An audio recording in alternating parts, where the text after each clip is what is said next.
In this video, we're going to look at establishing data validation, and I have the list of federal holidays in the United States, and I want to have the proper month associated with those holidays. So what I'm going to do is I'm going to select these cells.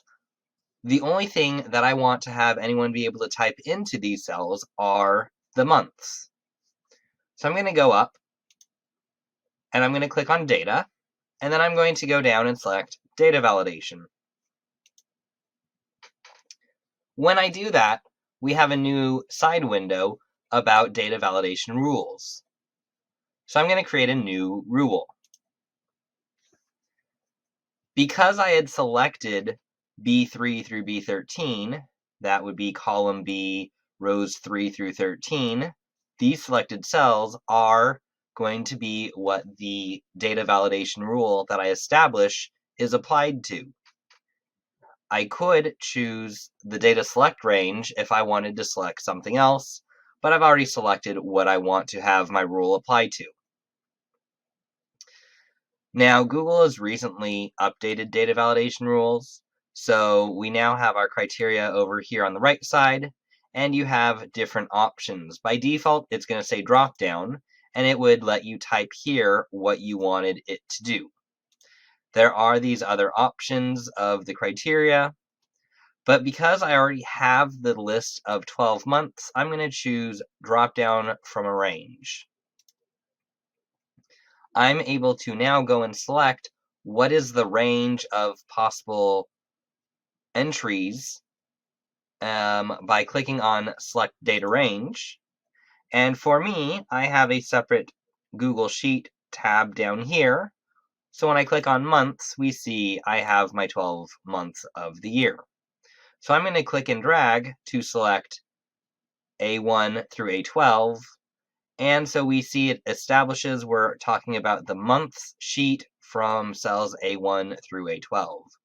That is the range of values that I want to use, so I'm going to click OK. And now we see that by having them selected, they are automatically generated for the criteria in the data validation. So when I click back onto the federal holidays sheet, now when I open up the options, we get all 12 months. I'm not necessarily a fan of seeing these gray cells, so when I scroll down, I can choose advanced options. We're able to change up what's going to happen with our data validation. If we don't touch if the data is invalid, that means if someone were to type in something like zoo and hit enter, we get this error message saying that there's this problem. It violates the data validation rules established. So because zoo is not one of the 12 months, it's rejected.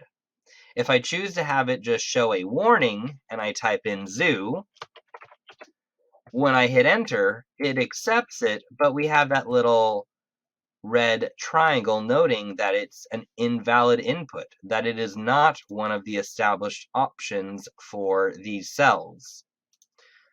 If I select one of these that are already in existence, then it's going to be happy and the little red arrow warning me of the issue goes away. Finally, we have display style. What we have currently is chip. If we turn it to arrow, that looks more like traditional data validation that you may have seen in Google Sheets in the past. The cell doesn't change itself, but we still have the arrow drop down to say, here are the options that you can select for this cell.